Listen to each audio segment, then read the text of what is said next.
Bonjour à tous, très heureux de vous retrouver pour ce nouveau numéro des Matins du Sénat. La mission d'information du Sénat sur la prévention de la pédophilie poursuit ses auditions. Les différentes associations de scoutisme ont été entendues la semaine dernière par les sénateurs. Le scoutisme est concerné par ce fléau et cela résonne dans l'actualité avec l'affaire du père Bernard Prénat. Ce prêtre lyonnais est l'auteur d'abus sexuels sur des scouts qu'il a encadrés pendant des dizaines d'années. Le cardinal Barbarin a été condamné pour ne pas avoir dénoncé ces abus sexuels. Il a présenté sa démission au pape, mais le pape a refusé cette démission. Et ce week-end, le pape François a justifié cette décision au nom de la présomption d'innocence, puisque le cardinal Barbarin a fait appel. Dans ce contexte, les associations de scoutisme ont présenté aux sénateurs toutes les mesures mises en œuvre pour éviter ces actes pédophiles. Je vous laisse écouter leur audition. Pour présenter rapidement, on va se répartir la parole sur le propos liminaire. Pour présenter rapidement les Scouts et Guides de France, donc nous sommes une association de scoutisme, donc une association d'éducation populaire, forte aujourd'hui de 85 000 membres, dont 25 000 bénévoles. Et en fait, la question de l'engagement bénévole est très importante dans le scoutisme. Les autres mouvements pourront venir sur ce point également, ce qui est donc un peu une particularité sur le sujet qui nous importe. 25 000 bénévoles et 120 salariés pour faire tourner une structure de 85 000 personnes. Et donc la spécificité du scoutisme est d'être un mouvement d'éducation qui applique la méthode scout, qui est une méthode d'éducation basée sur un certain nombre d'éléments fondamentaux comme la vie dans la nature, la vie en équipe, etc. Et donc le but des Scouts et Guides de France est de former des citoyens actifs, utiles, heureux et artisans de paix. Ça, c'est notre but affiché. Et donc, mouvement bientôt centenaire. Pour être très précis, il y avait historiquement un mouvement de garçons, les Scouts de France, et un mouvement de filles, les Guides de France. Le mouvement masculin est devenu mixte dans les années 80 et les deux ont fusionné en 2004. Donc c'est pour ça qu'on a 15 ans d'existence officiellement, mais on va fêter notre centenaire. Ça c'est pour le cadre général. Et donc nous avons le scoutisme se vit dans des groupes locaux qui sont gérés par des bénévoles. Donc on a 840 implantations locales dans toute la France hexagonale et ultramarine. Et donc nous accueillons des jeunes de 6 à 21 ans. Pour nous, même si la majorité, évidemment, et nos responsables peuvent avoir 17 ans, les programmes d'activité se déroulent jusqu'à 21 ans. Alors, bien sûr, un mouvement d'éducation populaire qui accueille des jeunes, si je reprends la suite de vos questions, bien sûr que nous sommes particulièrement vigilants sur les questions d'infractions sexuelles contre les mineurs, en particulier sur les infractions sexuelles, mais de façon générale sur la question de la politique de protection. Mais donc, évidemment, il nous arrive d'avoir des cas d'infractions sexuelles en particulier. Pour être totalement transparent, on a aujourd'hui un cas qui est en cours d'enquête à Wissembourg, qui est un gros cas dont on a parlé à l'automne, et il y a 3 ou 4 enquêtes. Olivier pourra revenir dessus. Mais donc évidemment, nous sommes un lieu qui peut attirer, et donc évidemment on est particulièrement vigilant. Mais donc notre volonté est surtout de ne rien cacher et d'être le plus possible auprès des familles et de faciliter, et ça c'est dans nos programmes, de faciliter la prise de parole et la libération de la parole, et que ce soit un sujet qui soit discuté par les jeunes entre eux également, et donc de faciliter la prise de conscience. On voit bien que dans les débats actuels, la question du tabou, la question du fait de vouloir enfermer est un des problèmes. Le fait que, notamment pour les jeunes, qu'ils aient conscience que leur corps leur appartient et que personne, même un adulte, n'a droit d'y toucher. Pour ça, il faut aussi pouvoir faire en sorte que dans nos activités, et ça c'est notre responsabilité d'éducateurs et d'éducatrices, que dans nos activités, ils soient au courant, ils sachent, et qu'il y ait des adultes qui leur disent et qui leur fassent comprendre que leur parole est importante et qu'ils sont crédibles. Alors sur les critères de recrutement, on est un mouvement déclaré d'utilité publique, donc on est ouvert à tous et toutes. Il n'y a évidemment pas de critères particuliers, à part avoir 17 ans pour les animateurs de façon générale. Alors, il faut savoir que notre fichier en fait, c'est dans le cadre des accueils collectifs de mineurs, donc les autres pourront également le confirmer, mais en fait, notre fichier est transmis à Jeunesse et Sport, qui peut comparer notre fichier d'adhérents en tout cas d'adultes, au fichier des délinquants sexuels, et donc nous prévenir, et donc en fait, on a cette vérification automatique. Et l'un des points qui est important, je vous parlais tout à l'heure de la question du bénévolat, en fait, chaque bénévole en responsabilité dans le mouvement est systématiquement accompagné par au moins 2 autres bénévoles. Pourquoi est-ce que c'est important? Alors c'est de l'accompagnement général, hein, c'est à la fois du soutien pédagogique, de l'aide à préparer les activités, mais c'est aussi de l'accompagnement personnel. Et pourquoi est-ce que c'est important? C'est que en fait, ça permet, ça n'empêche pas, mais ça permet d'être vigilant plus rapidement et d'identifier plus rapidement des systèmes, des dérives potentielles. Pour prendre un cas qui a défrayé la chronique, la question du père Prénat, on était là dans un groupe totalement hors de contrôle, n'appartenant à aucune fédération, et donc avec des responsables qui n'étaient accompagnés, contrôlés, surveillés par absolument personne. Notre structure bénévole, on a 25 000 bénévoles au total, il y en a la moitié en fait qui sont en contact direct avec les enfants et qui font de l'animation. Les autres sont là pour faire de l'accompagnement, du soutien pédagogique et notamment auprès des responsables. Et donc en fait cette structure collective permet, sans l'éviter totalement, permet d'être plus rapidement réactif sur des cas de dérive.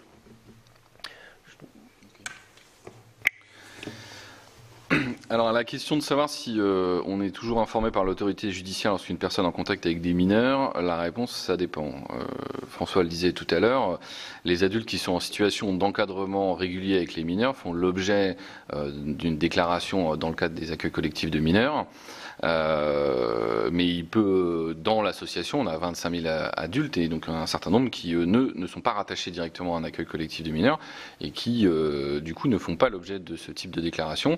Donc on peut très bien avoir des cas où des personnes qui sont dans la gouvernance, qui sont à des étages intermédiaires de soutien, peuvent faire l'objet d'une enquête ou d'une condamnation à l'extérieur sans qu'on en ait l'information. On n'en a pas l'information parce que l'autorité judiciaire n'a pas forcément, elle, connaissance du fait que cette personne ou cet adulte soit engagé dans une association qui est en contact avec des mineurs. Donc ça fera l'objet d'ailleurs d'une proposition de notre part sur la dernière question autour du cadre juridique.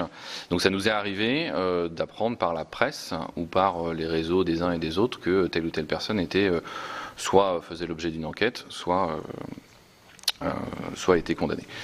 Dans la majorité des cas, effectivement, le fichier automatisé, le traitement automatisé fait son travail et donc on a l'alerte qui arrive automatiquement et qui nous permet de mettre en place directement les mesures et de faire des mises à pied si nécessaire. Alors, vous posiez la question également des formations à la prévention des violences sexuelles. Donc, on a un certain nombre de dispositifs actifs. On a une politique de protection de l'enfance qui est active, alors qui est insufflée, héritée par une de nos 2 organisations mondiales, donc l'Organisation mondiale du mouvement scout, dont la fédération fait partie, donc ici les éclaireurs et éclaireuses de France et les scouts et guides de France, qui nous imposent un certain nombre de politiques générales.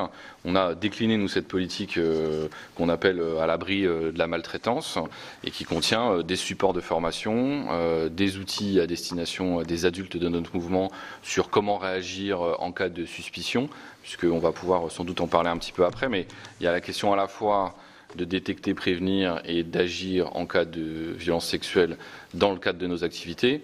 Mais en fait, la réalité, c'est qu'aujourd'hui, on se retrouve à gérer des cas de violences sexuelles qui ne sont pas commises dans le cadre de nos activités, mais dans le cercle familial ou dans le cercle proche. En revanche, nos activités peuvent devenir des lieux de révélation, et donc nos adultes au quotidien sont plutôt dans un rôle d'accompagnement, et on a des dispositifs là aussi sur comment réagir, quelle attitude adopter.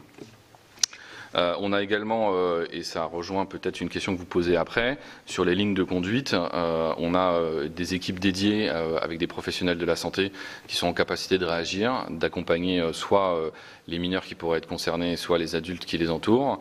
Ils sont activables via un numéro dédié. On a une ligne d'urgence qui gère un certain nombre de cas qui vont de la jambe cassée à effectivement les cas de violence sexuelle ou simplement les soupçons qui sont traités par à la fois cette ligne d'urgence et ce réseau santé qui peut être activé dans la durée. Ça a été le cas sur l'affaire que tu évoquais tout à l'heure, où on a mis en place une cellule de crise avec des professionnels qui sont venus accompagner les enfants, les familles. On a même été sollicité par d'autres structures, puisque le cas évoqué concerne un enseignant, et que l'Éducation nationale n'ayant pas mis en place ce type de structure, on a fait déborder un peu la nôtre pour accompagner des adultes qui gravitaient autour, qui nous posaient un peu la question aussi. On fait un gros travail aussi de sensibilisation auprès des enfants. Il y a de nombreuses études qui montrent que des enfants qui ont déjà évoqué ces sujets, qui ont pris le temps d'en discuter, sont capables de se sortir d'une situation de violence sexuelle de manière plus rapide. Ils vont le rapporter plus rapidement à des adultes. Donc, à travers un certain nombre de partenariats, notamment avec Bayard, on a édité un petit livret ici, Stop aux violences sexuelles faites aux enfants, qui permettent d'expliquer aux enfants quelles sont les situations qui sont normales, anormales. On édite nous aussi d'autres jeux, puisque dans le scoutisme on joue beaucoup, donc on a des jeux pour parler autour de la sexualité, tout ce qui va graviter aussi autour de l'éducation à l'altérité, où on va alterner des temps de mixité et des temps en non-mixité, vont permettre de mettre des mots sur ce qui est normal, sur ce qui n'est pas normal, et ainsi de préparer, le cas échéant, les enfants à identifier ces situations anormales, puisqu'on voit que c'est quand même un des facteurs clés qui leur permet à eux ensuite de se sortir de situations difficiles. Je passe rapidement, on pourra revenir si vous avez des questions après, mais je ne voulais pas prendre trop de temps. Je l'ai dit tout à l'heure, en termes de procédures, on en a un certain nombre. On va avoir des procédures disciplinaires. On met à pied, nous, systématiquement. C'est-à-dire que la parole de l'enfant est toujours écoutée. C'est-à-dire que ce n'est pas un débat chez nous. C'est dès lors qu'une parole d'enfant fait état de violence sexuelle, on va prendre tout de suite des dispositions conservatoires. Le temps effectivement de savoir si on doit aller plus loin. Si on arrive sur le terrain judiciaire, on va systématiquement se porter partie civile de manière à être en position d'apporter du soutien aux familles, puisque même nos propres structures juridiques peuvent venir les accompagner là où des fois seuls ils se sentent un peu démunis. Le réseau santé, je l'ai évoqué, on va accompagner les familles, les jeunes. Et on a une procédure très très claire qui est publiée à l'ensemble de nos membres sur comment réagir, les circuits disciplinaires et l'ensemble des actions à mettre en œuvre en cas de suspicion. Les autorités administratives et judiciaires sont systématiquement informées. On ne prend pas, nous, le rôle de l'enquêteur, et donc on fait des signalements au procureur de la République, les DDCS, le cas échéant, et donc après l'enquête ne nous appartient pas, et en lien avec les autorités de l'État, on suit la procédure selon les cas de plus ou moins loin. Et à votre dernière question, qui était la question de l'amélioration de la prévention des abus sexuels, en tout cas sur le pan un peu légal, nous aujourd'hui on estime que la déclaration donc, des accueils collectifs de mineurs, elle permet de comparer les encadrants au fichier des délinquants sexuels et de vérifier le casier judiciaire numéro 2. Nous, on demande à nos adhérents dans les groupes de déclarer dans les accueils collectifs de mineurs l'ensemble de la structure administrative locale, c'est-à-dire que le trésorier, le responsable de groupe, même les aumôniers sont déclarés dans l'accueil collectif de mineurs de manière à ce que, effectivement, leurs identités soient comparées à ces fichiers. Pour autant, on n'a pas de dispositif aujourd'hui qui nous permet de le faire sur les structures intermédiaires. On a un découpage presque départemental et donc les structures bénévoles qui sont dans ces lieux, s'ils ne sont pas en contact avec des mineurs pour des activités, alors ils ne vont pas faire l'objet d'une déclaration et on ne peut pas créer d'accueil collectif de mineurs fictif dans lequel on pourrait rentrer tous les adultes.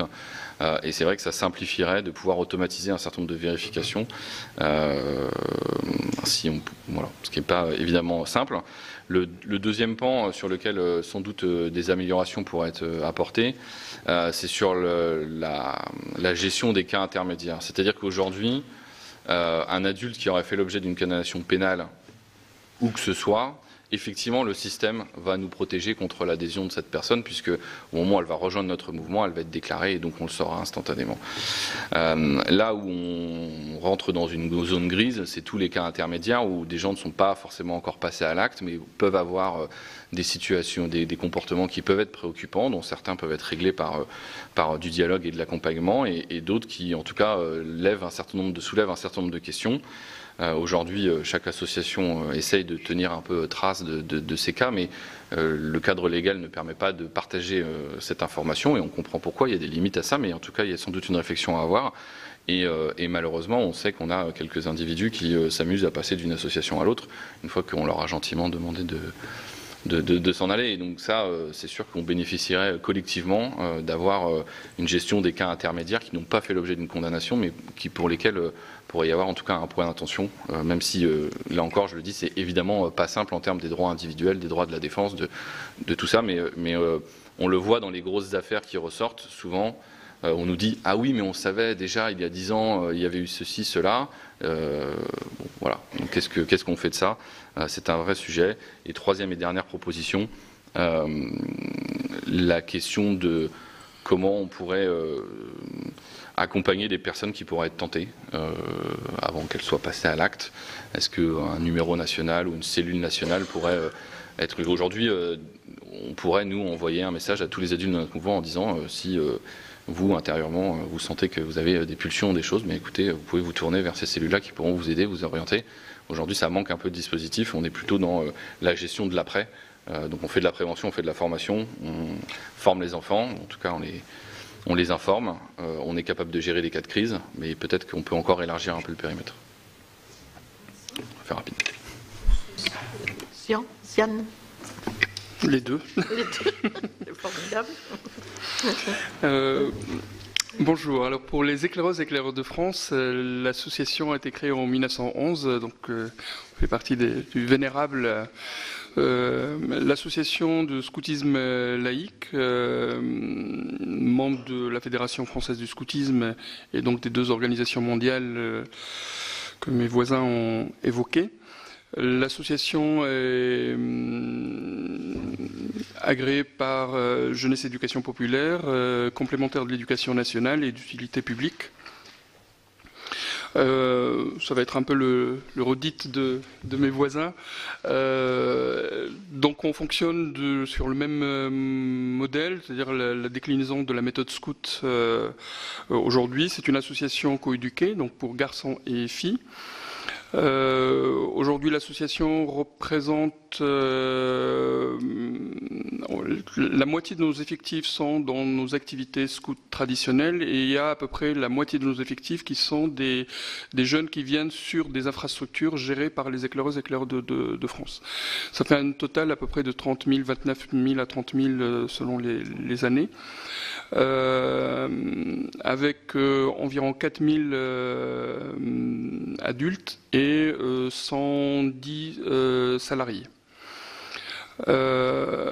Sur le fonctionnement et de la déclinaison de la pratique scout, c'est je dirais il y a trois axes qui nous préoccupent, en tout cas pour cet après-midi, à savoir la partie, ce qu'on appelle dans notre jargon adultes dans le scoutisme, c'est-à-dire tous les adultes engagés dans le mouvement, que ce soit pour une action éducative directement en lien avec les mineurs ou pour accompagner d'autres adultes. Donc ça, c'est la partie adulte.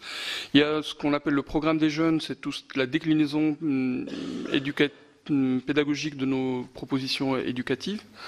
Et je dirais la troisième partie, c'est l'organisation structurelle. Comme évoqué, au niveau d'une de nos organisations mondiales, à savoir l'Organisation mondiale du mouvement scout, cette question était soulevée dès 2002 avec une des résolutions mondiales que nous avons votées pour mettre en place une politique mondiale de protection des mineurs et de la maltraitance. À savoir que les réalités entre les pays est tellement différentes, entre les pays anglo-saxons, que vous savez la pratique et l'approche qu'ils peuvent avoir de ces questions-là, et des pays où la question ne se pose même pas, malheureusement. Donc, de cette politique-là, les associations membres ont été invitées à décliner cette politique et l'adapter à leur contexte national, à leur réalité. Donc on a suivi à peu près tous la même trajectoire, à savoir comment on décline nous-mêmes une politique nationale qui pose à la fois des procédures, le cadre général et la déclinaison, comment on opère. Et donc ça va de l'action éducative qu'on peut porter au niveau des mineurs pour les sensibiliser effectivement à ce qui est acceptable ou non acceptable dont l'intégrité de l'enfant et du mineur est importante, et en même temps un travail avec les adultes. Pour nous, pour les éclaireurs de France, ce travail-là est... J'aurais apprécié que votre commission se réunisse dans un mois, parce qu'on est en train de finaliser, adopter notre politique nationale. Ça a pris beaucoup de temps parce qu'il y avait aussi des questions d'accompagnement sur le genre, comment on aborde la question du genre, etc. Donc il y avait toute une réflexion qui va aboutir là dans les semaines à venir. En attendant, que ce soit dans le cadre des formations, le cadre de l'accompagnement, on propose soit des outils que nous produisons nous-mêmes, soit des outils, mes voisins en parlaient, quand d'autres associations, que ce soit de scoutisme ou non, produisent des documents, on s'appuie sur ces documents-là pour accompagner à la fois, encore une fois, la sensibilisation des jeunes comme des adultes. Alors, malheureusement, je dirais... quand il y a des agressions sur mineurs, comme m'a dit un ami de longue date, il me dit on ne va pas les trouver dans les centres de gériatrie, malheureusement, ces prédateurs. Donc forcément, on va les trouver soit dans le milieu familial, soit dans l'établissement scolaire, soit dans une association qui accueille des mineurs. Donc effectivement, le potentiel, le risque est beaucoup plus important pour nos organisations que d'autres structures. Ceci dit, dans nos organisations, et je pense que le modèle organisationnel nous aide un petit peu dans cette notion de travail collectif. C'est-à-dire il est très très très rare, en tout cas c'est pas l'attendu, d'avoir des adultes isolés avec des mineurs. L'organisation est toujours avec d'autres adultes, donc je dirais entre guillemets il y a une sorte de contrôle social entre adultes eux-mêmes qui peuvent réguler. Donc alors j'ai pas les chiffres, j'ai pas de statistiques, mais qui laisserait entendre qu'il y a peut-être moins de cas, sauf si on est encore malheureusement dans le tabou généralisé et qu'on ne parle pas suffisamment. Moi j'ai pris mes fonctions dans l'association en 2015. Depuis 2015, nous n'avons été informés de cas d'agression d'adultes sur mineurs qu'une seule fois cette année. Donc encore une fois, sous réserve que l'information n'ait pas remonté ou n'ait pas encore été mise sur la place publique, mais le système normalement d'alerte devrait fonctionner. Par contre, on constate une progression très préoccupante, très inquiétante d'agressions entre mineurs. Voilà. Donc, absolument. Donc voilà, pour les adultes, on reste malheureusement sur quelque chose qui est potentiellement existante, mais a priori, en tout cas pour le moment, n'est pas très importante dans notre organisation. Au niveau des alertes, on est dans le même raisonnement, à savoir que toutes nos activités, normalement, s'organisent pour qu'ils soient déclarés, et donc de s'appuyer sur l'outil TAM pour éventuellement détecter, avoir une alarme. Ceci dit, là aussi, on constate qu'il peut y avoir des délais entre le moment où déclaration et éventuellement un accident qui survient entre-temps. Et aujourd'hui, nous n'avons pas la maîtrise de la réactivité de l'outil, et en tout cas de l'alerte que pourrait produire l'outil. Donc, autrement dit, on risque d'être dans l'ignorance de quelque chose qui s'est produit après déclaration. Donc ça, c'est dans les demandes là aussi d'amélioration sur lesquelles on souhaiterait qu'on avance, c'est cette question-là. Et autre question que Olivier a évoquée sur la question des fichiers, parce qu'on a eu l'occasion de travailler ensemble sur cette question-là. Comme vous le savez, aujourd'hui, il y a une réglementation des protections des données personnelles qui nous oblige à respecter et donc ne pas transférer les fichiers.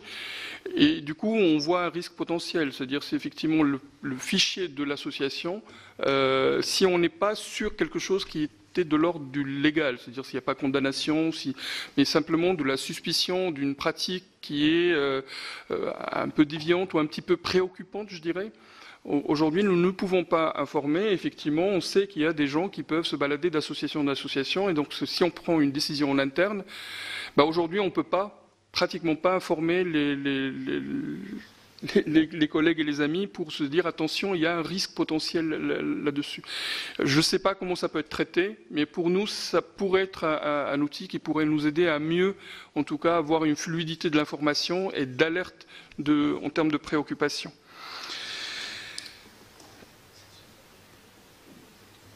Je pense avoir répondu à peu près à la liste des questions et après On va échanger donc, à votre disposition. Alors, les scouts d'Europe. Scouts et guides. Non, guides et scouts. Madame la Présidente, Mesdames les rapporteurs, Mesdames et Messieurs, donc dans le cadre de la mission d'information sur les politiques de lutte contre les infractions sexuelles sur mineurs commises par les adultes, l'Association des guides et scouts d'Europe répond à votre audition et vous remercie beaucoup de l'associer à vos travaux, convaincus plus que jamais de la nécessité d'offrir une maison sûre aux enfants qui nous sont confiés. Donc Madame Isabelle Niquepont, qui est commissaire générale guide, et Monsieur Michel-Henri Fèvre, qui est commissaire général scout, donc particulièrement en charge de l'animation pédagogique de notre mouvement, pourront compléter mon exposé et nous répondrons tous les trois aux questions que vous voudrez bien nous poser. L'Association des guides et scouts d'Europe est un mouvement d'éducation complémentaire de la famille à qui appartient l'enfant au premier chef. C'est le deuxième mouvement de scoutisme français en termes d'effectifs. C'est un mouvement d'éducation populaire qui bénéficie de l'agrément gouvernemental depuis 1970. L'Association des guides et scouts d'Europe est membre de l'Union internationale des guides et scouts d'Europe, organisation non gouvernementale dotée du statut participatif auprès du Conseil de l'Europe depuis 2003 et qui regroupe des associations dans 21 pays en Europe et en Amérique du Nord et participe à différentes commissions au sein du Conseil de l'Europe. Les guides et scouts d'Europe reprennent la méthode scout conçue par son fondateur Baden-Powell qui vise au développement équilibré de toutes les dimensions de la personne humaine, corps, âme et esprit, en aidant les jeunes à épanouir leur personnalité, à développer leur santé physique et morale, à acquérir le sens du concret, à savoir se mettre au service des autres et à approfondir le sens de Dieu. C'est ce que nous appelons les 5 buts du scoutisme. Pour répondre aux besoins et aux attentes du jeune, les guides et scouts d'Europe vivent et proposent une méthode éducative moderne et actuelle dont les caractéristiques essentielles et fondamentales sont la confiance faite au jeune, fondée sur son engagement libre et manifestée par des responsabilités réelles, la vie scout dans le cadre de petits groupes autonomes selon 3 tranches d'âge, 8-12 ans, 12-17 ans, 17-19 ans, une éducation différenciée des garçons et des filles, et la vie dans la nature et par la suite l'engagement dans la cité. Reposant sur le développement intégral de la personne, notre pédagogie vise à aider chaque jeune à se construire.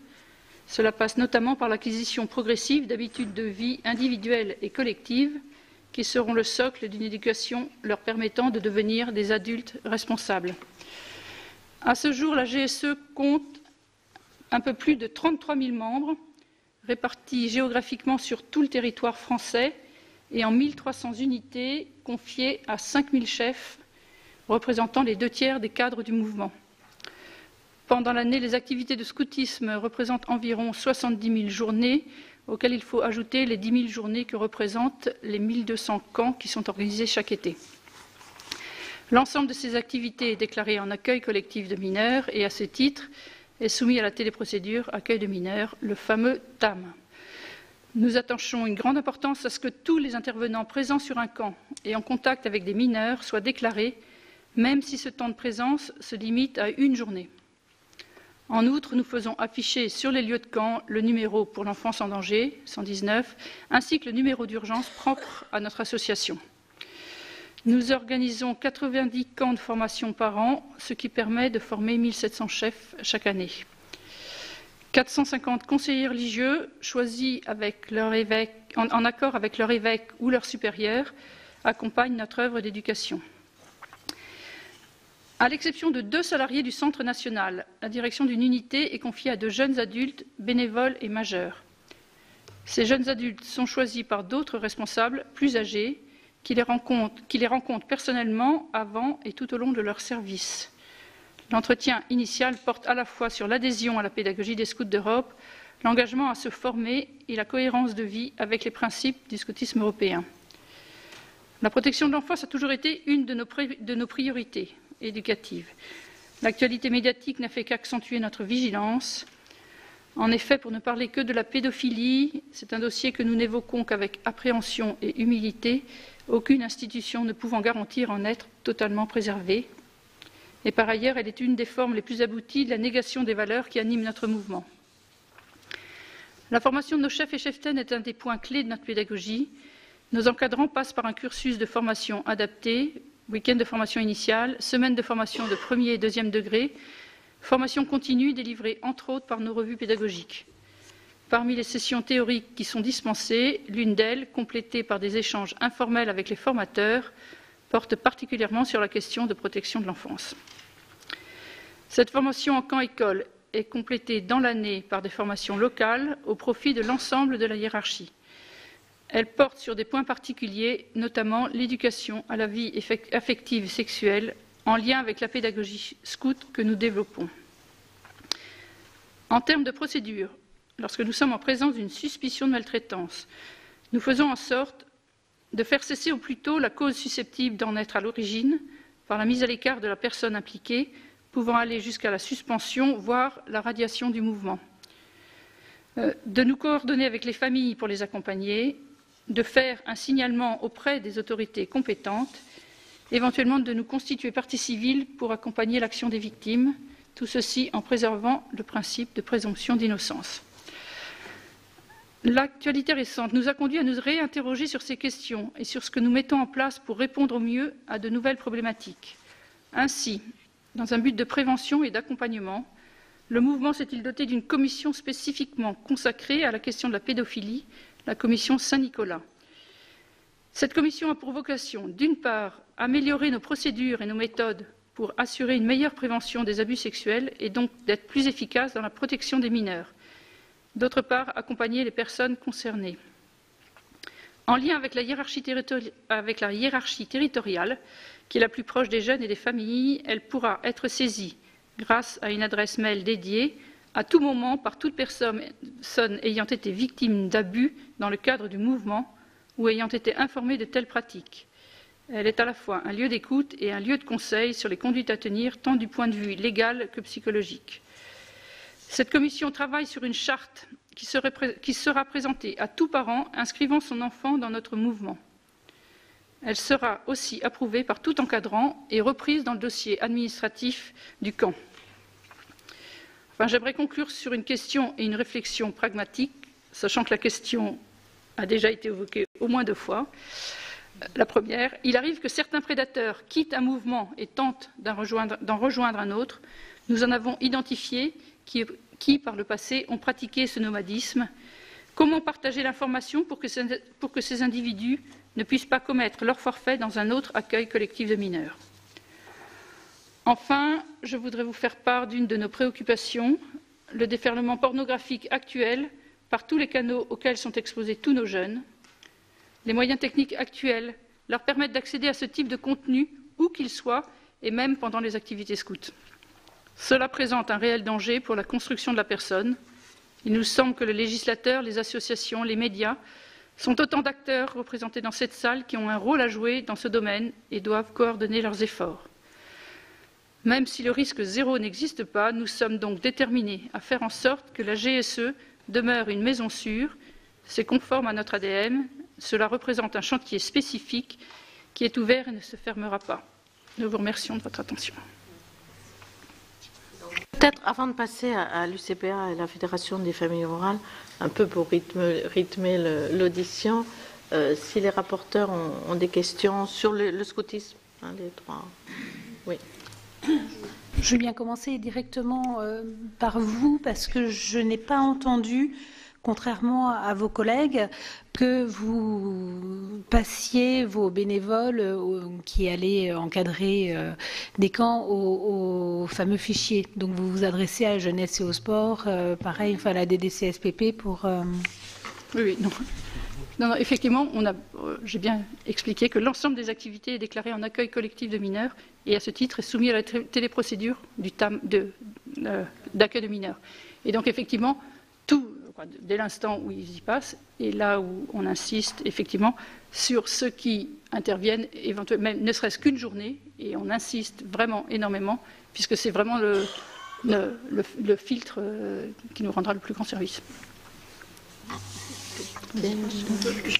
Peut-être juste compléter pour dire qu'on a exactement la même problématique que les deux autres mouvements scouts, c'est-à-dire que ceux qui sont en lien direct avec les jeunes sont automatiquement, parce qu'ils sont dans cette déclaration, vérifiés, mais on a aussi cette problématique de la zone intermédiaire d'adultes qui sont que ponctuellement ou pas du tout, mais on n'est jamais à l'abri, en lien avec les mineurs et qui du coup ne sont pas passés par ce filtre. C'est une vraie préoccupation pour nous et on réfléchit à comment on peut essayer de trouver une solution, puisque le fichier TAM ne nous apporte pas complètement la solution pour l'instant. Oui, Michel Meunier-Marie, merci. Merci à vous de nous avoir communiqué tous ces éléments qui montrent bien la prise en compte de ces violences faites aux enfants, violences sexuelles faites aux enfants. Moi, je partage avec vous aussi l'idée que dans le continuum des violences, les images à caractère pornographique sont aussi des éléments de violence faites aux enfants. Sur la question de la transmission, on sent bien qu'il y a quelque chose là qui mérite d'être regardé de près par le législateur. Mais j'ai une question à vous poser. Sur la mémoire de vos associations respectives en termes de chiffres et de drames passés, enfin d'affaires passées. Comment ça se passe? Vous avez dit, vous aviez une situation en cours, vous en avez nommé une. Voilà. Est-ce qu'on a des chiffres ou est-ce que, comme dans d'autres institutions, l'éducation nationale, pour ne pas la nommer, ça dépend vraiment sur la personnalité du chef d'établissement pour faire remonter ou pour prendre en compte. Voilà. Donc, est-ce que vous avez des chiffres à nous donner?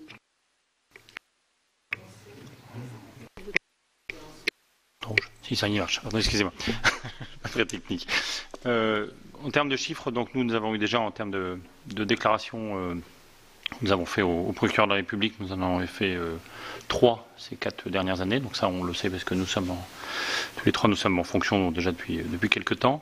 Et nous avons aussi un fichier qui est tout à fait, qui est statutaire chez nous, fichier des éléments radiés, qui toutes les personnes qui ont été vraiment pris dans des affaires, qui ont eu, alors bien sûr ceux qui ont été condamnés, mais aussi certains pour lesquels il y a quelque chose de vraiment sérieux, et c'est une radiation que les 2 commissaires généraux prononcent, et on prévient notre conseil d'administration. Donc ça, c'est une liste complète, ce qui fait qu'il reste quand même cet élément-là.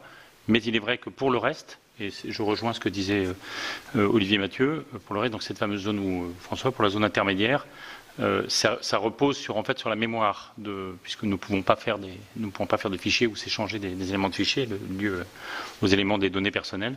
Donc ça repose quand même sur une certaine mémoire, sur une certaine habitude. Mais après, de notre côté, on a effectivement cet encadrement à plusieurs niveaux ou à plusieurs regards qui fait qu'on arrive un peu parfois à suivre, mais voilà, ça on peut pas aller jusque là. En revanche, nous avons un fichier d'éléments radiés. Peut-être juste pour compléter, en tout cas, je pense qu'on va se rejoindre l'ensemble des éléments. Nous, par exemple, chez les Éclairs de France, systématiquement, dès qu'on a une suspicion, il y a l'adulte en question est suspendu de manière provisoire et une déclaration immédiate à la jeunesse et sport aujourd'hui pour se dire il y a questionnement autour. Bien sûr, il y a la présomption d'innocence est importante. Nous ne menons pas l'enquête comme ça a été dit, c'est pas notre rôle et c'est pas nos compétences de le faire, mais par même mesure de précaution, c'est le premier réflexe qu'on a aujourd'hui. Sur le fichier, donc le nombre d'accidents, ce que je disais tout à l'heure, en tout cas moi depuis 2015, quand j'ai pris mes fonctions, mon prédécesseur m'a transmis un dossier et a priori, il lui restait 5 ans dans l'association, il avait traité à l'époque un cas. Dans ces cas-là, on est souvent dans le pénal, donc il y a aussi pour l'association toujours le risque de l'image de l'association. Donc c'est pas des choses qui passent inaperçues. Est-ce que le nombre de signalements va progresser? Je pense en fonction de où est-ce qu'on met le curseur de qu'est-ce qui est une agression sexuelle. Effectivement, certaines choses n'étaient pas considérées comme agression sexuelle parce que c'est juste un attouchement. Juste un attouchement. Mais non. l'attouchement est qualifié également. Donc peut-être dans la formation et la sensibilisation, et qu'à partir du moment où effectivement on baisse le curseur pour dire non, ça aussi ça rentre dans le cadre, peut-être potentiellement on aura un nombre de signalements plus important. En tout cas, à ce jour, voilà, on en est un peu dans le suivi. Mais effectivement, avec un suivi de ces cas-là très, très précis. Oui, donc on a effectivement des statistiques assez précises pour répondre du coup à la question. En ce moment, on a d'ouvert un cas pour lequel on est au tribunal en ce moment. On a 2 instructions ouvertes pour lesquelles il y a une enquête en cours sur lesquelles nous sommes, nous, partie civile, et 2 que je qualifierais de début de circuit sur lesquels on vient de faire des signalements. Après, on maintient nous des statistiques assez précises sur toute l'activation de nos processus, soit disciplinaires, soit de ce qu'on appelle la ligne d'urgence, c'est-à-dire tous les appels que peuvent faire les encadrants pour faire état d'une situation anormale lors d'un camp ou lors d'une activité. Sur l'été dernier, autour agression sexuelle, comportement préoccupant, maltraitance. Dans ce pack-là, on est sur une trentaine de cas qu'on est capable de distinguer après selon les spécificités. Est-ce que c'est de la maltraitance, voilà. Sachant que sur ces trentaines de cas, c'est à très très très grande majorité à l'extérieur du mouvement, mais on les accompagne quand même dans la durée, quoi. Je ne sais pas si ça répond à votre question. Merci Madame la Présidente. Dans ce sujet difficile des violences sexuelles sur mineurs, ce qui nous manque, c'est une enquête avec des chiffres, en fait. Parce que d'après ce que disent les associations, il y aura à peu près 20% d'enfants d'une classe d'âge qui seraient touchés par des violences sexuelles, que ce soit des atteintes, des agressions sexuelles ou même jusque... Donc c'est assez important. Donc vous avez vous-même parlé de certains cas. En ce qui concerne les guides d'Europe, est-ce que des guides d'Europe, je ne suis pas sûre qu'on ait vraiment un chiffre, sachant que c'est un mouvement qui intéresse de nombreux jeunes. Donc c'est important pour nous de réellement flécher ça, parce que ça en fait une cause extrêmement, quasiment une cause nationale, tellement cette violence est dure et imprime le jeune pour le reste de son existence. Donc ce qui nous semble important, nous, en tant que rapporteurs travaillant sur cette mission, c'est la formation des bénévoles qui vont être au contact des enfants. Par qui elle est assurée? Est-ce qu'il y a une évaluation? Est-ce qu'il y a que cette prise de conscience soit réelle? Alors j'aurais aussi aimé savoir depuis quand vous avez cette prise de conscience au sein de ces mouvements, parce que l'évolution actuelle avec les différents mouvements comme MeToo, etc., ont fait que ça a libéré la parole. Bon, ça, on peut aussi en discuter, parce qu'il y a aussi des faux signalements qu'il ne faut pas ignorer.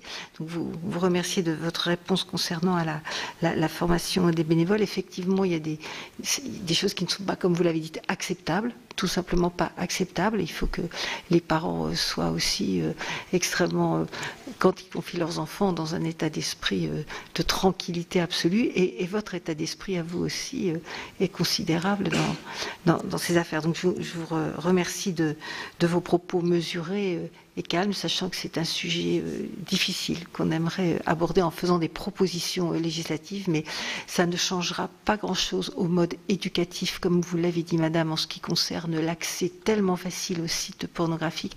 Aucune loi, malheureusement, ne pourra empêcher ça, si ce n'est préconiser une éducation pour que nos enfants soient protégés de cette façon. Peut-être famille rurale, UCPA, puis après on ouvrira la discussion globale à l'ensemble des collègues. Ah oui, il y avait la question sur les bénévoles, sur la formation. C'était une question.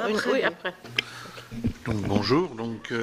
Alors famille rurale, c'est un peu différent, puisque c'est un mouvement qui est né il y a 75 ans à peu près, qui est totalement non confessionnel, non syndical, non politique, laïque, et donc un mouvement d'éducation populaire reconnu aussi d'utilité publique, avec, pour anticiper la question, parce qu'elle va être posée sur les statistiques, un fonctionnement qui part de l'association locale, fédérée en fédération départementale, puis régionale et nationale. Donc il peut y avoir des cas, malheureusement, et de la perte d'informations dans les différents échelons, mais il y a des grands corps de l'État qui fonctionnent pareil, et bon, on sait que ça arrive. Donc, pour vous donner quelques chiffres, donc c'est 2200 associations locales en France métropolitaine et dans les dom-tom, 160 000 familles adhérentes. Ce sont les familles qui sont adhérentes, hein, à répondre ensemble, en se mettant ensemble à des besoins qui peuvent être un centre de loisirs, un accueil collectif de mineurs, et donc 2200 associations et 84 fédérations. Et l'ordre de grandeur, c'est entre 2000 et 2100 accueils de mineurs, ou groupes de jeunes, etc. Donc une implantation relativement serrée sur la France, avec dans nos missions la formation des animateurs et des directeurs, donc BAFA, BFD et autres diplômes liés à l'animation et à la jeunesse, et dans le cadre de notre organisme de formation, la formation continue, notamment dans le cadre de recyclage. Alors pas tant pour les animateurs. Un BAFA, c'est pas fait pour être un métier à vie, hein. Mais les directeurs de centres de loisirs, je pense qu'on ne peut pas. Le projet de maintenant n'est pas celui d'il y a 20 ans. Et ce que l'on a à défendre chez l'enfant et dans sa protection, on n'en parlait peut-être pas il y a une vingtaine d'années. Malheureusement, il a fallu des cas douloureux pour que ça ressurgisse. Et c'est un des travaux qu'on peut mener avec l'ensemble de nos salariés, je sais pas, pour les statistiques, hein, c'est à peu près 40 000 bénévoles et 17 000 salariés sur l'ensemble des associations. Donc le champ est vaste, et je ne veux pas redire ce qu'ont dit les collègues présents, le champ des bénévoles, indispensable, mais difficilement contrôlable. Lorsque un bénévole va se proposer, et on est content, c'est nous la base de notre projet, c'est des binômes salariés bénévoles, va se proposer pour accompagner sur un camp, une colonie, une journée ou deux. Surtout, on ne va pas dire non, mais comment faire devant la masse, quoi. Sachant que des lois interdisent ce qui est normal. On ne proposera pas le contraire, mais il faut trouver un modus, quelque chose qui nous permette de quand même travailler en confiance. Voilà, j'essaie de faire court vu les horaires, vous avez rappelé, Madame la Présidente. Sur les valeurs, donc les valeurs autour de l'éducation, hein, de la responsabilité de chacun, le respect des différences, la solidarité, et puis c'était le cœur de métier de la création, c'est le soutien des plus fragiles et la défense des valeurs des familles. Je dis des familles parce que la famille, en 2019, n'était pas celle, il y a 75 ans bien sûr, mais le mouvement a su, ou essaye en tout cas, d'évoluer en conscience sur ce sujet. Et d'amener nos jeunes, donc les jeunes mineurs et puis les presque jeunes majeurs, à prendre des responsabilités, à s'engager dans la société. C'est notre vœu dans le cadre de l'éducation populaire. Sur les critères de recrutement... Enfin, je peux compléter. Voilà, Aurore, qui est directement sur ce sujet-là, va compléter. Du coup, sur la partie des critères de recrutement, comme l'ont dit les autres collègues des mouvements scouts, on respecte le cadre réglementaire et notamment la question des incapacités pénales et administratives pour encadrer tant des séjours aussi des formations BAFA, puisqu'on est organisme de formation BAFA et BFD. La condition pour composer des équipes équilibrées. Après, on est sur plutôt des critères d'adhésion au mouvement famille rurale et sur des qualités d'animation. L'ensemble de nos équipes d'accueil de loisirs sont, comme l'ont dit les autres collègues, soumis à la déclaration jeunesse et sport. Voilà. Et souvent, nos structures incitent aussi pour que l'ensemble des encadrants puissent être déclarés, puisqu'il faut savoir que ce sont animateurs et directeurs qui sont obligatoires sur le logiciel. Mais par exemple, un bénévole ou un intervenant ponctuel n'est pas obligé d'être déclaré. Nos équipes déclarent pratiquement automatiquement l'ensemble des intervenants sur les accueils de loisirs et sur les séjours. Voilà. À ce jour, nous, on n'a pas eu de remontée de signalement. On a dans nos fédérations départementales des professionnels ou des bénévoles qui participent aux commissions jeunesse et sport qui traitent les questions de la protection des mineurs. Voilà.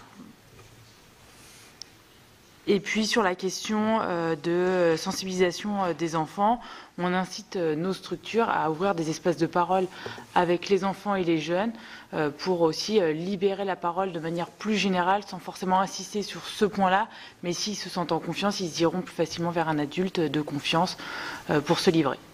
Voilà. Juste pour compléter et rapidement, sur les espaces de parole ou d'écoute de l'enfant, c'est-à-dire pouvoir recueillir la parole, et ça a été dit, personne n'est là pour faire l'enquête, mais et surtout pas. Donc ça, c'est aussi un point sur lequel on insiste, que ce soit sur les week-ends de préparation, sur les formations BAFA, BAFD, et en insistant bien, je le redis, un animateur, un directeur n'est pas un enquêteur. Et avec la difficulté qu'il faut recueillir la parole et puis la transmettre à quelqu'un dont ça sera le métier, sans générer, parce qu'on a tous aussi en mémoire des cas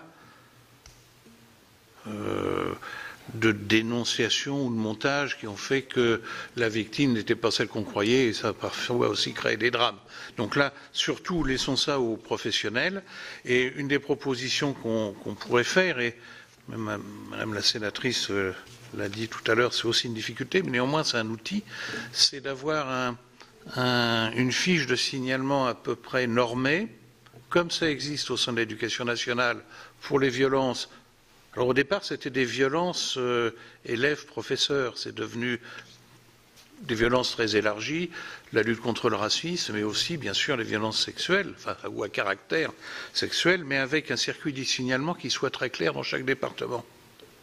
On entend quelque chose, on recueille la parole, on transmet. Et si possible, on donne un indice de gravité, mais des fois, on ne peut pas le connaître, l'indice de gravité.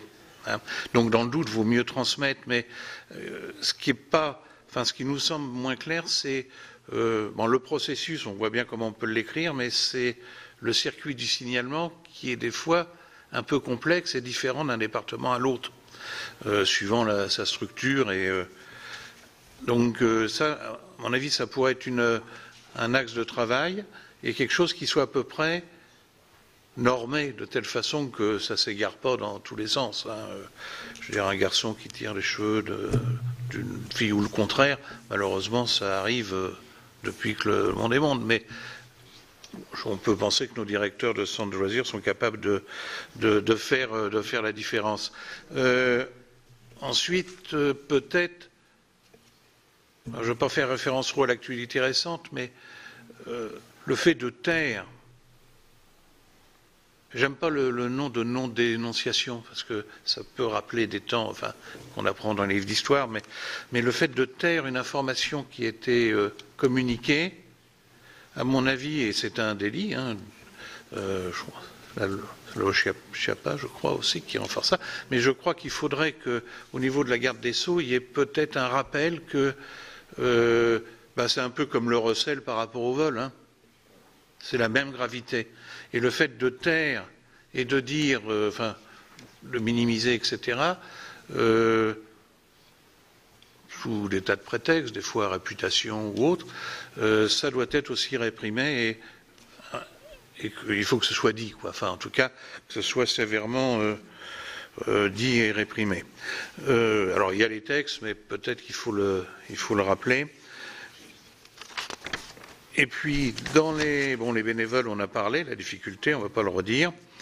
Vraiment insister sur les personnes ressources au niveau des départements, de l'État, des affaires sociales, pour recueillir et enquêter, à la fois pour mettre en sécurité le jeune enfant, mais aussi pour démêler le vrai du faux, pour pas qu'il y ait de dénonciation erronée, voire calomnieuse, qui conduirait à tout ça. Et je crois que là, nous, ce que l'on pense, c'est que chaque mouvement peut inventer son modèle et tout ça. ça, mais il faudrait vraiment que ce soit quelque chose qui soit à peu près cadré et qu'on puisse en faire une information, une diffusion et, comment dirais-je, un enseignement de telle sorte qu'on n'ait pas ce que vous évoquiez, Madame la sénatrice, tout à l'heure, un chef d'établissement qui, pour multiples raisons, transmet ou ne transmet pas. J'étais proviseur avant d'être à la retraite, je peux se comprendre. Mais tout ça, ça se cadre. Et puis après, l'autorité supérieure est capable de faire aussi le tri. Mais il vaut peut-être mieux dire plus que de se taire et de laisser des drames s'engendrer. Voilà un peu notre position sur le... Alors pour les statistiques, on est un peu désolé, mais notre structuration fait que ça se perd un peu en ligne. Bien, on va terminer par l'UCPA et ensuite on passera aux questions des collègues. Merci Madame la Présidente, bonjour. Donc l'UCPA est une association qui a été créée en 1965, mais qui en fait est issue de deux associations qui ont été créées juste après la guerre, en 1945, pour proposer de la pratique sportive à tous les jeunes. On accueille des jeunes dans deux cadres différents, dans le cadre de séjours de vacances. Aujourd'hui, c'est à peu près 240 000 jeunes qui sont accueillis, dont 140 000 mineurs. Donc il y a 100 000 majeurs et 140 000 mineurs. Ça représente à peu près 1,4 million de journées de vacances organisées. Les séjours des mineurs sont évidemment déclarés comme accueil collectif de mineurs, je vais y revenir dans un instant. Et puis par ailleurs, on gère des équipements de loisirs sportifs, le plus souvent en délégation de service public pour les collectivités locales.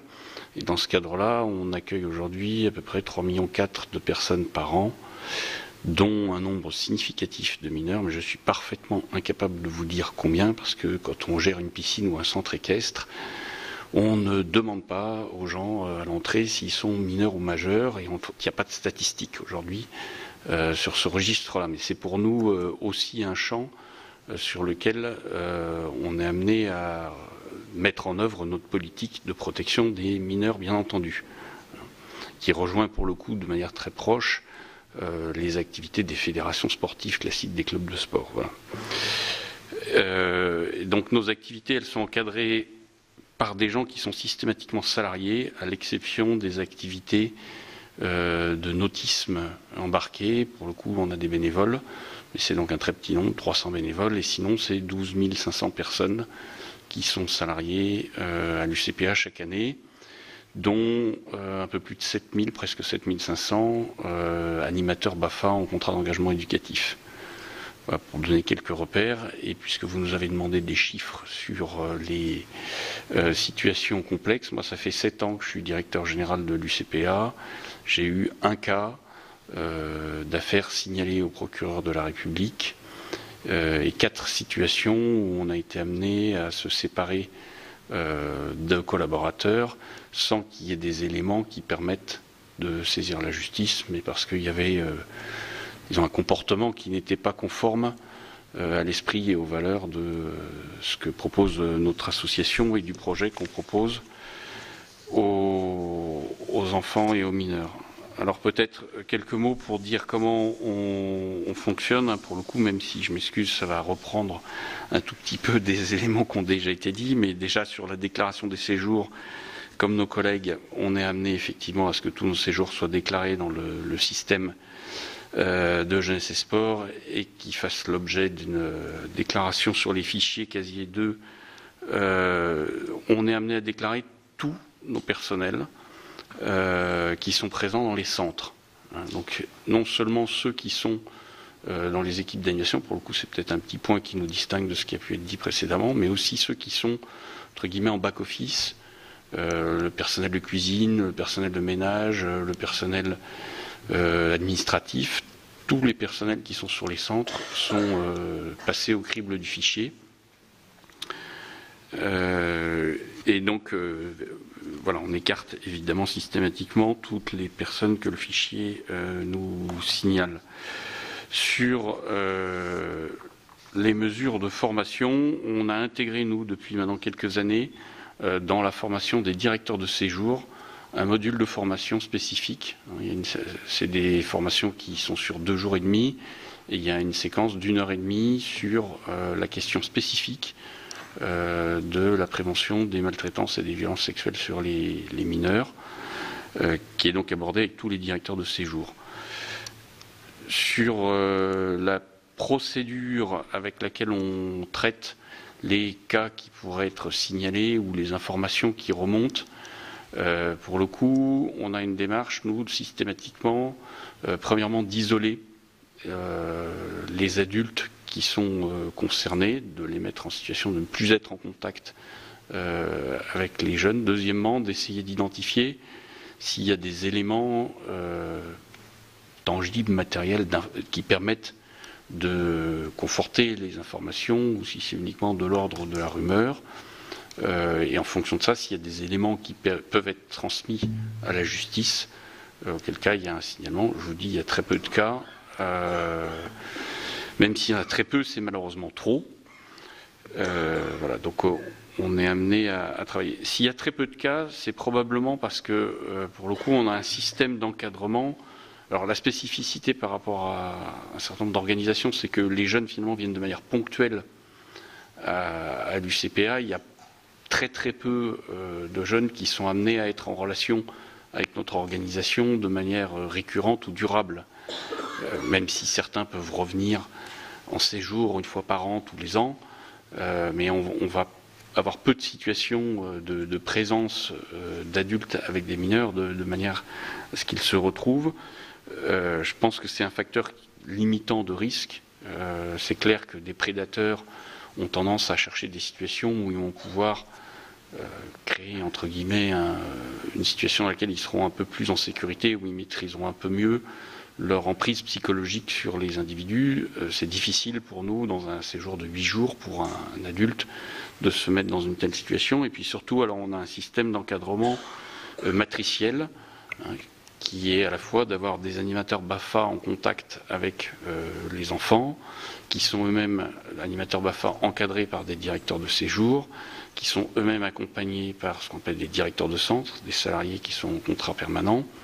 Et on a en plus des équipes support qui interviennent pour s'assurer de la qualité du projet éducatif et sportif qui est mis en œuvre et pour accompagner toute situation complexe, avant même qu'elle soit complexe sur le plan de ce qui nous préoccupe aujourd'hui, déjà sur le plan managérial ou de l'organisation, du fonctionnement du séjour. Et donc ce système relativement matricé, il est aussi un système qui protège d'une certaine manière, je pense, assez fortement les enfants. Voilà. Peut-être simplement pour ajouter un mot, c'est vrai que s'il y a peu de situations dans lesquelles on a des collaborateurs qui se sont retrouvés dans des cas d'infractions sexuelles sur mineurs, il y a eu 1 ou 2 cas où on a eu des adultes extérieurs qui sont venus agresser des mineurs qui étaient sous notre responsabilité. C'est arrivé notamment, j'ai en tête un cas dans une station de ski, voilà, où il y a un adulte extérieur. Et puis surtout, on est conscient, et je crois que c'est vous, madame, qui l'aviez dit, qu'il y a des statistiques qui laissent penser que les mineurs sont relativement nombreux à être victimes d'agressions de la part d'adultes. Et donc, on considère qu'il est de la responsabilité de notre association d'agir aussi pour aider les enfants. C'est pour ça qu'on participe, par exemple, comme d'autres l'ont signalé ici, à cette campagne qui vise à diffuser ce petit guide. Il a été diffusé à tous les enfants qui sont accueillis cette année sur les séjours UCPA. Très bien, je vous remercie. Les rapporteurs, des questions complémentaires avant qu'on passe aux questions des collègues, s'il y en a. Moi, j'en ai une en général. Vous constatez du côté des parents une exigence particulière sur ces questions ou des demandes qui, compte tenu de votre expérience, existent aujourd'hui et peut-être moins présentes par les années passées.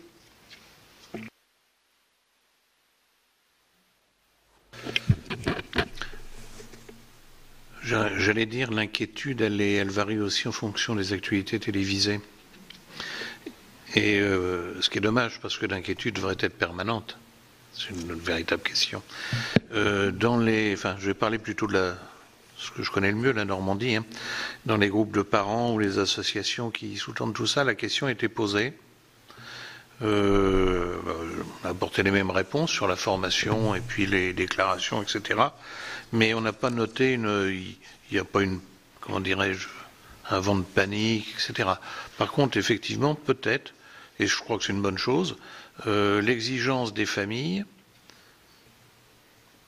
est à la fois plus grande sur ces sujets-là, avec les courbes tout en étant parfois, comment je pourrais le dire, utilisatrice du service et un peu débrouillez-vous, quoi.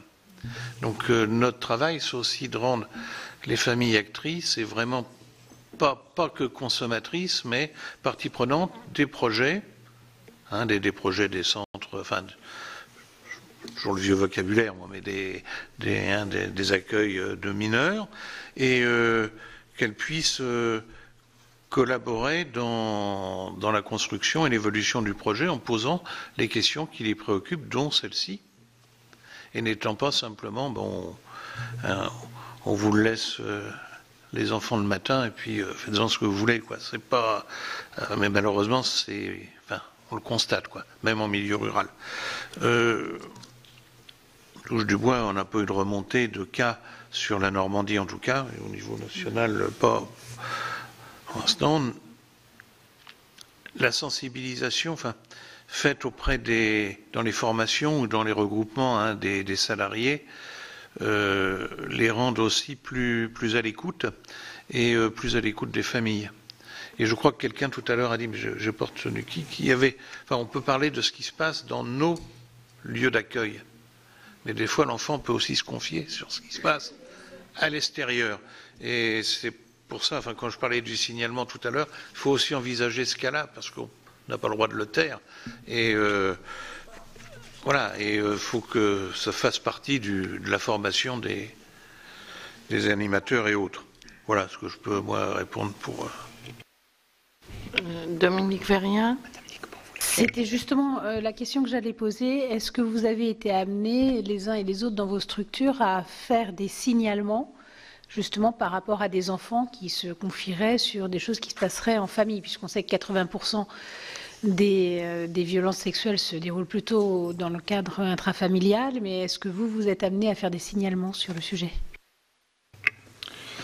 Oui, c'était dans les chiffres que je vous donnais tout à l'heure, c'était vraiment la grande majorité des cas, c'est vraiment on est sur la cellule familiale et je crois qu'il faut vraiment qu'on sous-estime pas les chiffres qui sont donnés par les associations spécialisées. Moi, je trouve que encore le nombre de détections qu'on peut faire est sans doute encore insuffisante au regard des chiffres que ces associations peuvent donner. Ce qui n'est pas anecdotique qu'en termes de structuration, d'accompagnement, d'être en capacité d'accueillir tout ça, avec une coordination forte avec d'autres acteurs. Nous, on constate une augmentation grandissante du nombre de cas de jeunes qui se confient dans le cadre de nos activités, mais donc qui se confient sur une situation préoccupante à l'extérieur. Et cet été, pour la première fois, on a rencontré des difficultés pour pouvoir contacter d'autres services extérieurs, à commencer par le 119 par exemple, qui dans certains départements de France était saturé. Et donc on se retrouve avec des situations où les adultes, dont certains sont assez jeunes, à 19 ans, on vous dit qu'il faut faire un signalement, vous appelez, vous prenez une fois le répondeur, deux fois on vous dit il va falloir rappeler plus tard, et puis et donc on essaie d'accompagner ça, et je pense qu'il y a du dialogue multi-acteurs à avoir pour essayer de renforcer un peu ces structures et ces dispositifs, parce que je pense que ça va aller en grandissant. Le fait d'en parler de plus en plus, nous on a vu vraiment l'impact de la communication externe là-dessus.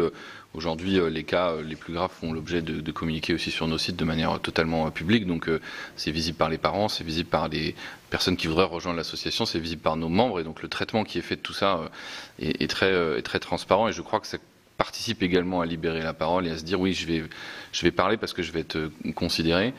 Et donc il faut que derrière l'ensemble du système suive. Alors à commencer par chez nous, mais pas que quoi. Mais je confirme, sur l'été dernier par exemple, on a appelé la cellule situation préoccupante au moins 3 fois. De situations où les enfants se sont confiés, et avec toute la difficulté que Olivier vient de dire, c'est-à-dire quand je suis jeune de 18 ans, 19 ans, à gérer la situation d'un petit ou une petite qui se plaint, qu'est-ce que je fais vis-à-vis de la maman, qu'est-ce que je fais vis-à-vis du papa, c'est assez compliqué, mais effectivement la consigne c'est que, encore une fois, nous ne sommes pas là pour juger, mais au moins on alerte qu'il y a une situation préoccupante. Et après, on espère qu'il y a des suites qui sont données. Oui, simplement pour répondre concernant les attentes des parents. Les attentes des parents, ils sont, en tous les cas dans notre mouvement, extrêmement forts, puisqu'on est vraiment un acteur complémentaire de l'éducation de la famille, ce qui fait que la famille compte beaucoup aussi sur nous pour une partie de l'éducation, et notamment une partie sur la vie affective, de façon plus générale, pas simplement la prévention d'éventuelles agressions, mais vraiment la construction de la vie affective. Et tout à l'heure, il y avait une question concernant depuis quand finalement vous préoccupez de ça. J'ai envie de dire c'est inhérent au scoutisme, puisqu'on construit la personne humaine, on la construit aussi dans la relation qu'elle va avoir à elle et aux autres, et le respect qu'elle va pouvoir avoir. Et donc c'est par ce biais-là aussi qu'on essaye de construire les choses correctement pour qu'il n'y ait pas de difficultés ultérieures. Alors, on n'est pas non plus naïf, on sait qu'il peut y avoir des choses beaucoup plus graves, et donc que ça n'empêche pas tout, mais les parents ont cette attente-là.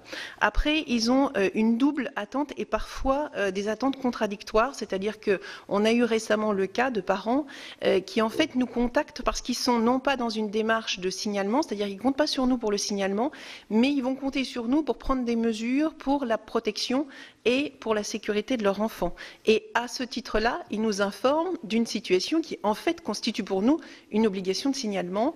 Mais la difficulté dans la relation qu'on va avoir avec la famille, c'est que finalement ils nous ont contactés pour quelque chose, pour qu'on adapte finalement qu'on adapte un peu la sécurité générale, et nous on va leur dire ce qui s'est passé, ça constitue la nécessité d'un signalement, et donc voilà, il y a cette difficulté-là. Et puis une autre difficulté, je crois qu'il faut être lucide, c'est qu'on intervient auprès de familles qui se connaissent souvent très bien, qu'on peut avoir la difficulté d'avoir à la fois l'auteur et la victime de parents qui se connaissent extrêmement bien. On est quand même des milieux scouts pas forcément très larges, et on a aussi parfois à gérer des familles qui ne veulent pas du tout que les choses se sachent, et qui nous mettent nous dans une situation compliquée parce qu'ils nous ont fait confiance en nous confiant un certain nombre de choses, pas forcément pour le signalement, mais nous on y est contraints, et là on a à gérer une situation humaine qui est complexe. Et sachant que je vais juste finir sur les signalements, on a une difficulté de notre côté, et là c'est peut-être une suggestion législative, c'est que lorsqu'on fait un signalement, il n'y a pas de retour. Autant lorsque vous avez un dépôt de plainte, quand vous êtes victime, vous pouvez avoir notamment tout ce qui concerne une décision de non-lieu ou de classement sans suite, autant quand vous êtes association, on n'a pas de retour, et notre meilleur parfois casier judiciaire, c'est Google malheureusement, c'est-à-dire qu'on va taper qu'est devenue cette personne pour laquelle on a eu un signalement, et on n'est pas informé notamment d'une condamnation. C'est-à-dire que nous avons des personnes qui se sont représentées à l'association en disant non, j'ai pas été condamné, et en fait, heureusement, on s'était rendu compte que ils avaient été condamnés, et le délai dont on parlait entre le moment où on enregistre sur le TAM et le moment où on est informé, je ne parle même pas du moment entre la condamnation et l'enregistrement sur le casier judiciaire, ça c'est encore un autre débat, on peut se retrouver quasiment sur une année complète avec une personne qui finalement a été condamnée pour ce type de fait et qui ne sera pas signalé. Voilà.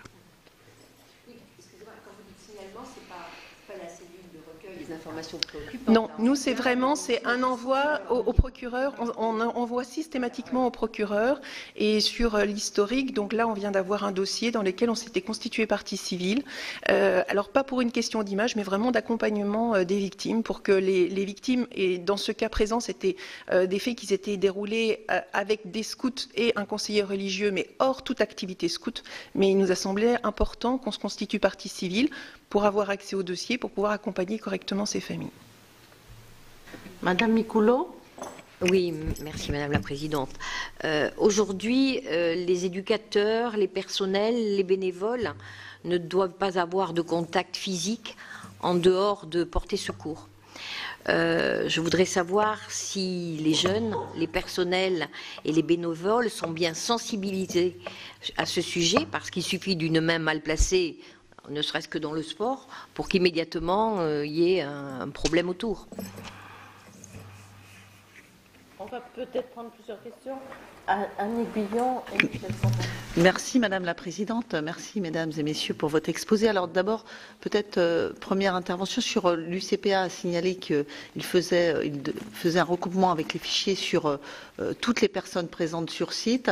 Est-ce que vous ne pensez pas que ça devrait être une piste obligatoire pour tous les établissements, puisque on le sent bien, il n'y a pas de règle. Donc, est-ce que tous les établissements ne devraient pas, quel que soit le poste, avoir ce recoupement, puisque sur un site, même si on n'est pas directement confronté, parce qu'on n'est pas dans le côté éducateur, on est en cuisine ou on est à l'administratif, malgré tout, on est amené à croiser les enfants.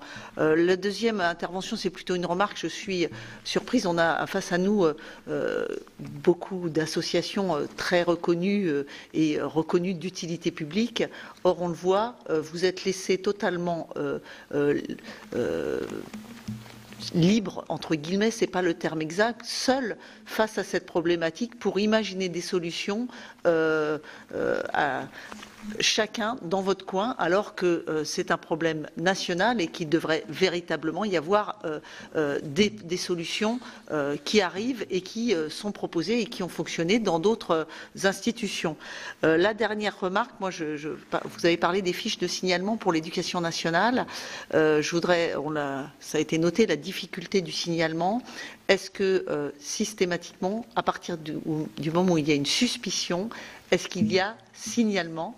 C'est la différence. Vous avez parlé du jeune âge des éducateurs notamment. Donc suspicion ne veut pas dire avéré. Donc est-ce que dans cette fiche de signalement, la suspicion est intégrée pour protéger aussi la personne qui signale et qui peut se tromper? Voilà, merci. Michel Sapin. Oui. Merci Madame la Présidente. Merci aussi à l'ensemble des intervenants sur la présentation de vos activités. Moi, j'aurais 3 questions. La première, ça concerne la responsabilité des encadrants, notamment des directeurs et des animateurs, parce que bien que présents auprès des jeunes, ces derniers ne sont pas toujours à 100% du temps à leur côté. En cas de problème d'infraction sexuelle, quelle est la responsabilité donc de l'encadrant ou du directeur? Concrètement, quelle est sa responsabilité à titre personnel? Deuxièmement, au niveau de l'UCPA, tout à l'heure vous avez parlé de toutes vos activités très encadrées au niveau de ce que vous organisez, mais quel est votre process pour les activités physiques qui sont hors séjour de vacances? Parce que vous avez évoqué que vous intervenez beaucoup aussi dans les structures municipales, donc quel est votre process? Et puis, troisième question, si un problème survient, c'est arrivé malheureusement, et ça peut malheureusement encore arriver, quelles sont les procédures qui sont mises en œuvre, aussi bien du côté du personnel, les encadrants, les animateurs, que du côté des enfants? Comment les choses s'organisent, se mettent en place? Monsieur Famille-Rorin, du CPA. Alors, je voulais revenir sur ce qu'a avancé le collègue de l'UCPA, parce que de la même manière, dans un centre, il n'y a pas que les animateurs. Nous, on soumet tout le monde à la même déclaration, avec une difficulté, c'est que beaucoup de centres sont des, comment dirais-je, en délégation de collectivités locales. Et dans ce cadre-là, il se peut que je sais pas, comment vous avez dit, le back-office, les personnels techniques, tout ça, ne sont pas du tout soumis. Ils sont là pour rendre service et faire la cantine, etc. Mais ils ne rentrent pas dans le cadre. Et je ne suis pas sûr que les maires ou les présidents d'intercommunalité soient complètement dans la même démarche que nous. Je veux pas jette pas de cailloux, je le dis, mais tellement de choses qu'il y aura peut-être aussi une sensibilisation à faire de ce côté-là. C'est du personnel mis à disposition, mais qui n'est pas sous la responsabilité du... Voilà. Mais bon, c'est... Et des animateurs, mais qui est là dans un lieu on le voit beaucoup, hein, Famille Rurale intervient beaucoup sur les temps d'activité périscolaire et autres. Oui, juste sur le signalement tel que je l'évoquais, en cas de violence, dirais-je, banale, entre guillemets, il y a une graduation. Enfin, au niveau de l'éducation nationale, c'était comme ça, il y a une graduation pour pas inonder le procureur de la République pour une bagarre de cours d'école, même si c'est grave. Par contre, peut-être que là, en cas de suspicion, il n'y a pas à avoir de graduation. On a entendu, on a recueilli la parole ou autre chose d'un gamin. Il ne faut pas, enfin je le redis, hein, et ça on le redit beaucoup au directeur notamment, c'est pas à nous d'aller voir, d'enquêter, est-ce que la famille, ceci, cela. Enfin, vraiment, il y a des professionnels de l'action sociale ou de la justice là-dedans, et je crois que c'est peut-être là où il faudrait que, on envoie le signalement, qu'il soit étudié, parce que des fois, quand c'est à l'extérieur, c'est déjà des faits connus par certains services de l'État ou certains services sociaux qui prennent le relais. Par contre, et là je rejoins ce qui a été dit, c'est que le retour est quasiment inexistant. Alors, c'était dans un autre, c'était en Île-de-France, là, mais moi je me souviens d'un cas signalé, pour le coup, de violence à l'extérieur du centre. 2 jours après, le gamin est revenu. On ne sait pas ce qui s'est passé. On n'a peut-être pas le savoir. Mais on ne sait pas si les conditions qui étaient dénoncées ont changé. Et l'équipe se trouve sur ce coup-là un peu démunie, quoi. Donc il ne faut pas tout savoir, mais au moins dire c'est pris en charge, la situation est prise en charge, on s'en occupe, continuons à vivre, ou qu'à contraire, des fois, on ne voit jamais revenir l'enfant, parce qu'il a été placé ou autre, par l'aide sociale à l'enfance, ou je ne sais. Donc, mais ce sont des informations, sans trop en dire, qui doivent revenir vers les directeurs de centre. Voilà ce que je voulais ajouter. Oui, excusez-moi, Madame la Présidente. Juste par rapport à la question, il y a eu une remarque tout à l'heure, je pense, qui est aussi intéressante, c'est-à-dire que les familles ne veulent pas que ce soit signalé. Et là, on se dit qu'il peut y avoir, du coup, d'autres victimes. Donc, c'était la remarque supplémentaire que j'avais oublié de faire tout à l'heure, et je pense que ça a son importance, parce que s'il y a un signalement et que c'est avéré et que la famille s'oppose, on laisse la porte ouverte, finalement, à la poursuite d'agressions possibles. Merci.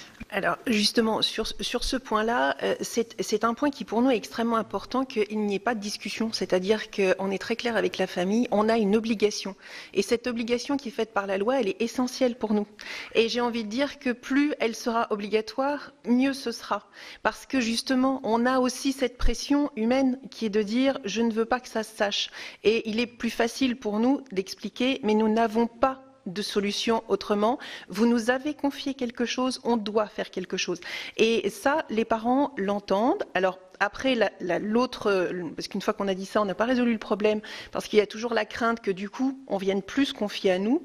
Mais en même temps, cette obligation, elle est nécessaire pour nous. Et je crois qu'il y a vraiment des domaines dans lesquels il faut que ce soit obligatoire et il faut que ce soit largement obligatoire.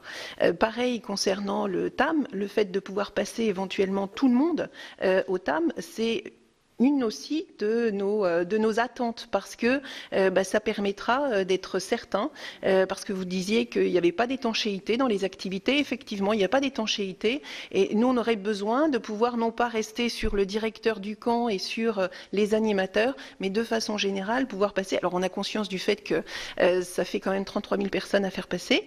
En même temps, on a un système informatique qu'on met en place qui permettra justement de gérer plus facilement ce rapport avec le TAM, et on espère, même si ça ne constitue pas des violations des libertés publiques. À un moment donné, là, c'est non négociable. Monsieur Legault, et ensuite... Oui, pour répondre, Madame la Présidente, pour répondre aux questions qui ont été posées, sur les contacts physiques, oui, tous les éducateurs sportifs, pour le coup, mais aussi tous les animateurs, sont sensibilisés au fait qu'il faut éviter à tout prix tout contact physique. Je dis éviter à tout prix parce que, notamment avec des enfants relativement jeunes, en bas âge, Il y en a qu'il faut donner la main pour monter dans le bus, etc. Enfin voilà, on n'est pas forcément dans des situations où on est dans l'assistance à personne en danger, mais simplement dans l'accompagnement d'enfants en bas âge. Donc faut aussi être un tout petit peu malheureusement pragmatique, mais c'est une sensibilisation qui a lieu auprès de toutes nos équipes. Sur la question des process dans les centres sportifs qui sont délégués en délégation de service public, pour le coup, on est pareil aussi dans une sensibilisation forte de nos équipes. Aujourd'hui, la situation qu'on a à gérer, c'est plutôt le risque de voir des adultes extérieurs à nos équipes être présents. Je pense notamment aux piscines. Malheureusement, on a régulièrement nos équipes qui attrapent un adulte qui a un regard mal placé dans les vestiaires, des choses comme ça. Et donc nos équipes sont vraiment sensibilisées sur le fait qu'il faut absolument protéger tout le monde, mais en particulier, évidemment, les enfants et les mineurs. Après, on a des procédures de gestion, par exemple, des flux, pour éviter que les mineurs croisent trop les adultes, chaque fois qu'on peut, notamment quand on accueille des groupes de mineurs, ils sont isolés dans les équipements. Voilà, mais c'est pas toujours simple. L'infrastructure n'est pas toujours adaptée à pouvoir mettre en œuvre toute la surveillance qu'il faudrait. On fait, je dirais, le maximum de ce qui est possible et on a le même système que dans les vacances de double encadrement avec des équipes en soutien aux équipes qui sont directement au contact du public, et donc directement au contact des mineurs en particulier, d'équipes en soutien derrière qui ont du recul et qui peuvent éventuellement intervenir si on avait dans nos personnels les comportements qui amenaient à être répréhensibles ou qui puissent faire l'objet de reproches. C'était l'audition des associations de scoutisme par la mission d'information du Sénat sur la prévention de la pédophilie. Les groupes de scouts sont évidemment exposés à ce risque d'actes pédophiles. Les responsables des associations ont présenté toutes les mesures de contrôle de leurs encadrants. Lors du recrutement de chaque encadrant, son profil est par exemple recoupé automatiquement avec le fichier des délinquants sexuels. Le délégué des Scouts de France a expliqué aussi l'importance d'avoir des bénévoles pour accompagner et surveiller les encadrants de ces groupes. C'est la fin de cette émission. Vous pouvez revoir tous nos programmes sur notre site internet publicsénat.fr. Très bonne journée sur les chaînes parlementaires.